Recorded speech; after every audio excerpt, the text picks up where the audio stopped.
To'r R105 Darband Boysun Elbayon avtomobil yo'lining 5-70 kilometri jami 65 kilometr va To'r R100 Mang'uzor Jarqo'rg'on Bandixon Oltinsoy Denov avtomobil yo'lining 128-174 kilometri jami 46 kilometr qismlarini rekonstruksiya qilish loyihasi O'zbekiston Respublikasi Prezidentining 2022-yil 4-apreldagi 189-sonli qaroriga asosan Osiyo taraqqiyot banki moliyaviy ko'magida amalga oshirilmoqda. Loyihaning muddati 2022-2027-yillarni o'z ichiga oladi.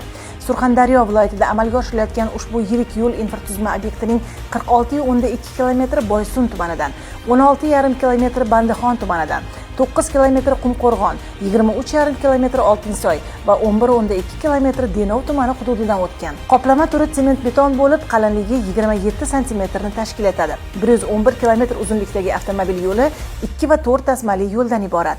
Yo'l tasmasining jami kengligi 375 sm-ni tashkil etadi.